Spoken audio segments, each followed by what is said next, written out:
Hello and welcome back to the Dante in a Year podcast. My name is Danny Fitzpatrick.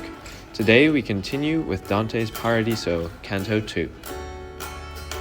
O you who in your little bark, desiring to listen, follow after my ship which, chanting, dares the crossing, turn to see your shores again. Don't set yourself on the open sea, since maybe, losing me, you'd remain lost on the ocean. None have set a course across this water I sail. Minerva inspires and Apollo conducts me, and the 9 muses show me the bears. You other few who've stretched your necks in time to the bread of the angels, that which enlivens here but never seems to satisfy, you may well set your ship upon the salty depths, holding my furrow ahead of the water that flows level again. Those glorious ones who passed on to Colchis were not so amazed as you will be when they'd seen Jason made a yokel. The endless thirst for the God-bound realm in which we're created transported us as swiftly as you see the heavens. Beatrice gazed upward, and I upon her, and perhaps in that span in which a bolt is set and flies and comes clear of its notch, I saw myself there where a marvelous thing turned my sight upon itself. And then she, from whom my cares can't be hidden, turned toward me, elated as she was lovely, and said to me, "Direct a grateful mind to God, who has conjoined us with the first star." It appeared to me we were covered in cloud, brilliant, dense, solid, and polished, as adamant that the sun strikes.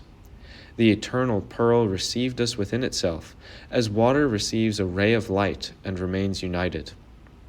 If I was flesh, and here we cannot conceive how one dimension admits another, how one body finds itself in another, it ought the more inflame the wish within us to see that essence in which we see how our nature and God are united. That we hold by faith will then be seen, not demonstrated, but made known of itself in the fashion of the first truth that man believes. I responded, "My lady, as devoutly as I possibly can, I give back thanks to him who has removed me from the mortal world. But tell me, what are the dark signs of this body, which down below on earth make many tell fables of Cain?"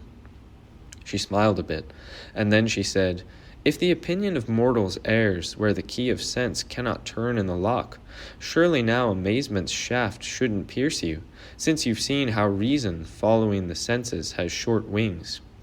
But tell me what you yourself think." And I think the rare and dense bodies make this thus appear diverse. And she, surely you'll see your belief is submerged in falsehood if you listen to the argument I'll make against it.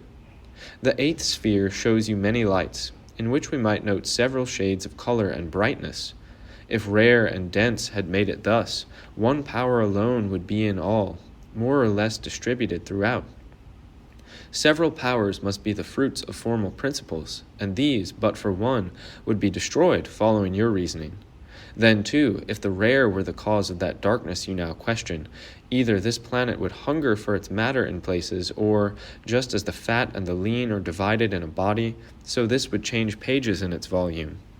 If it were the first, it would be manifest in eclipses of the sun, in the lights shining through as in other rarer spaces.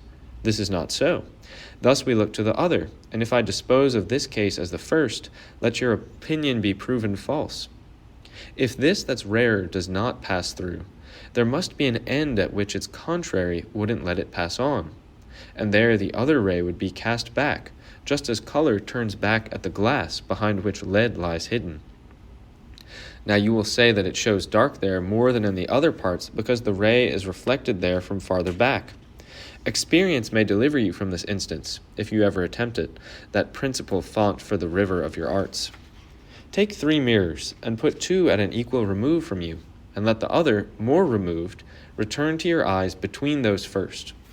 Turned back toward them, have someone set behind your back a light which inflames the 3 mirrors, and returns to you having equally struck them all. There you'll plainly see that that scene farthest off does not extend so far in size, though it must shine back with equal splendor.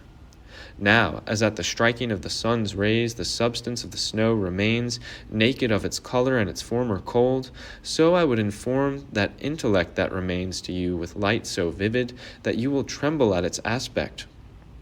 Within the heaven of the divine peace, there whirls a body in whose power lies the being of all its content.